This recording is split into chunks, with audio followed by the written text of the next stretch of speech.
Hello everyone, कैसे हैं आप सब। Welcome back. आज हम स्टार्ट करेंगे चैप्टर 3 ग्रेड 6 सीबीएसई का और चैप्टर का नाम है द शेफर्ड्स ट्रेजर। ट्रेजर का मतलब होता है कुछ बहुत वैल्यूएबल, हीरे जवाहरात, पैसा, गोल्ड, कुछ भी हो सकता है। और शेफर्ड वो इंसान होता है जो शीप्स को देखता है।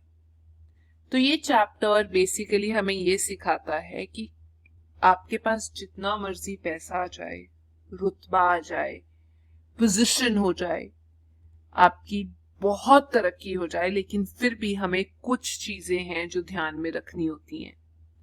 उनको हम वैल्यूज बोलते हैं, human values.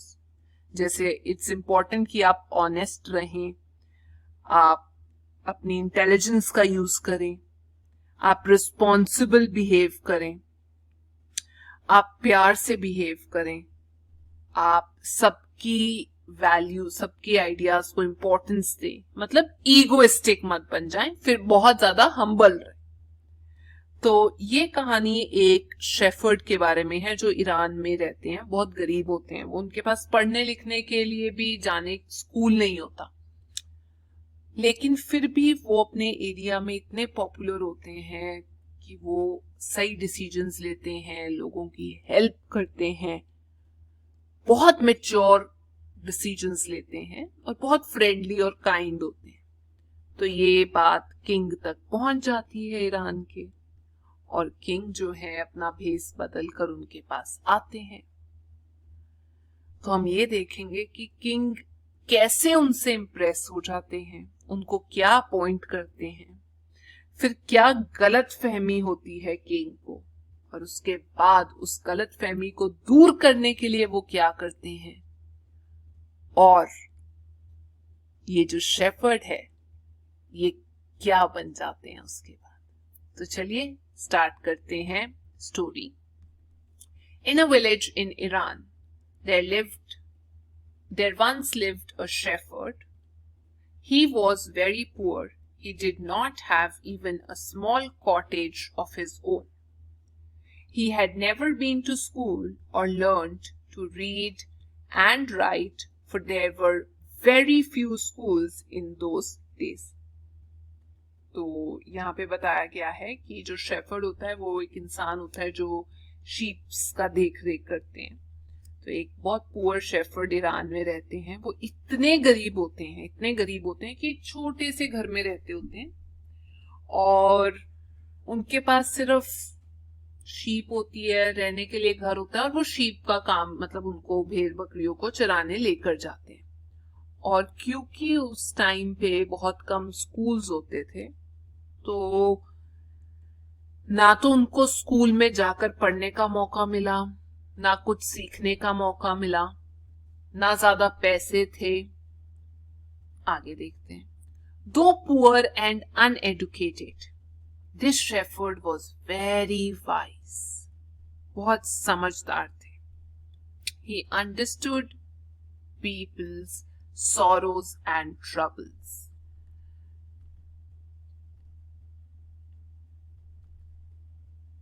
And helped them face their problems with courage and common sense. Many people came to him for advice. Soon he became famous for his wisdom and friendly nature. The king of that country heard about him and thought of meeting him. तो क्या होता है, हालांकि ये school नहीं गए होते, इतनी गरीबी में रह रहे होते हैं, इलिटरेट होते हैं, लेकिन फिर भी बहुत समझदार होते हैं, बहुत इंटेलिजेंट, बहुत सेंसिबल,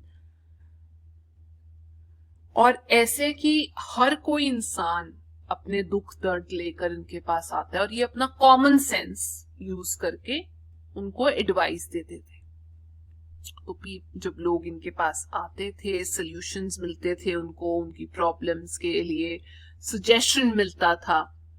तो इनकी ये जो खूबी थी, ये जो एबिलिटी थी, ये जो टैलेंट था, इसकी वजह से ये खूब पॉपुलर हो गए थे।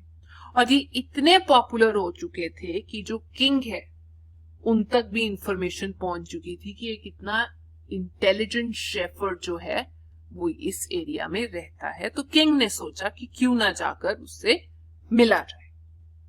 बट एक ट्विस्ट था स्टोरी में। Disguised as a shepherd and riding on a mule, one day the king came to the cave where the wise shepherd lived.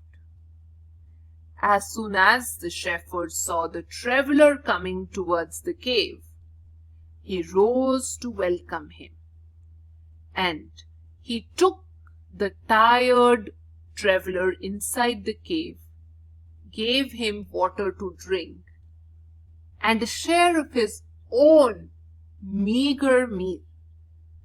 The king rested for the night in the cave and was greatly impressed by the shepherd's hospitality and wise conversation.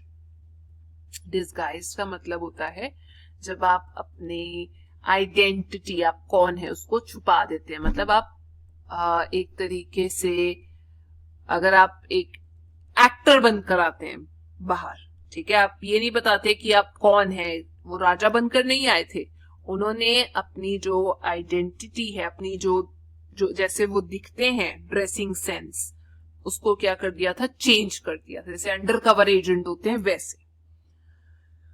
Mule क्या होता है? Mule होता है एक बच्चा, घोड़े का बच्चा। मीगर का मतलब होता है बहुत थोड़ी अमाउंट में, और हॉस्पिटैलिटी का मतलब होता है जैसे आप दूसरे इंसान को ट्रीट करते हैं जब वो आपके पास आते हैं। तो हुआ क्या, जैसे ही राजा को पता चला कि ये शेफर्ड यहाँ पर रहते हैं, तो राजा ने फटाफट अपना भेष बदला, वो भी एक शेफर्ड बन गए और अपने राजा होने की जो आइडेंटिटी है उसको छुपाकर एक म्यूल पे सवार होकर वो शेफर्ड के केव तक पहुंच गए। जैसे ही वो केव के पास पहुंचने वाले होते हैं तो वो जो गरीब शेफर्ड है, जो असली शेफर्ड है, वो उनको देख लेता है और खड़ा हो जाता है उनको वेलकम करने के लिए, उनका स्वागत करने के लिए। और फिर उसको लगता है कि ये जो म्यूल पे चल कर आया इंसान बहुत थका हुआ है, उसको केव के अंदर ले जाते हैं और उनको पानी देता है और थोड़ा सा जो खाना होता है वो भी अपना शेयर कर देता है।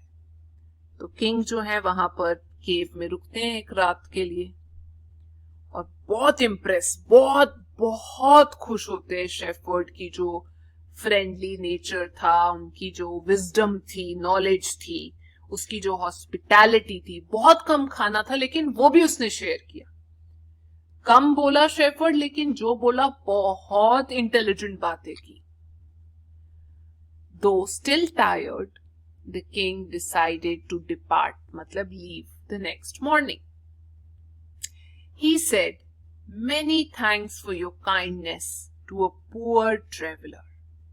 I have a long way to go. Permit me to leave." तो अब क्या होता है कि किंग काफी इम्प्रेस हुए होते हैं उससे।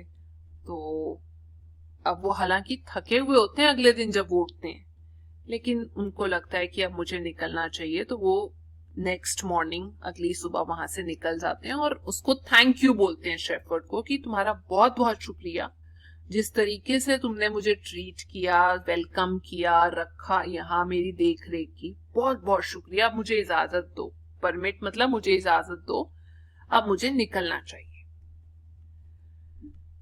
तभी looking straight into the eyes of his guest, the shepherd replied, "Thank you, Your Majesty, for paying me the compliment of a visit." तो जैसे ही किंग निकलने वाले होते हैं तो जो शेफर्ड होता है इतना इंटेलिजेंट होता है, आपको यहाँ से पता लग गया होगा कि वो सीधा राजा की आंखों में आंखें डाल के बोलता है, "राजा साहब, बहुत बहुत शुक्रिया, मैं बहुत आभारी हूं कि आपने मुझे दर्शन दिए और यहां पर आके आप मेरे साथ रुके." अब किंग का रिएक्शन ये था। The king was astonished, shocked as well as pleased. खुश भी थे, हैरान भी थे, खुश भी थे। He is indeed very wise, he thought to himself. I need people like him to work for me, and the king appointed this humble मतलब जो घमंडी ना हो. The king appointed this humble shepherd the governor of a small district. अब जो राजा थे उनको उनकी चोरी पकड़ी गई और वो सोचने लगे कि ये इसको कैसे पता चल गया कि मैं राजा हूं, ऐसे तो मैं सबसे मिलता नहीं. तो फिर उनको एहसास हो गया कि ये जो शेफर्ड है ये सच में बहुत समझदार और इंटेलिजेंट है और मुझे ऐसे लोगों की जरूरत है जो मेरे लिए काम करे. तो उसी टाइम राजा ने उसको गवर्नर अपॉइंट कर दिया, एक पोस्ट दे दी कि ये छोटा सा एरिया है, आप इसको गवर्न करना शुरू कर दीजिए. क्योंकि बहुत ऑनेस्ट था, बहुत हम्बल था, बहुत रिस्पेक्ट करता था वो लोगों की और बहुत इंटेलिजेंट भी था. तो अब आगे क्या होता है ये भी देख लेते हैं.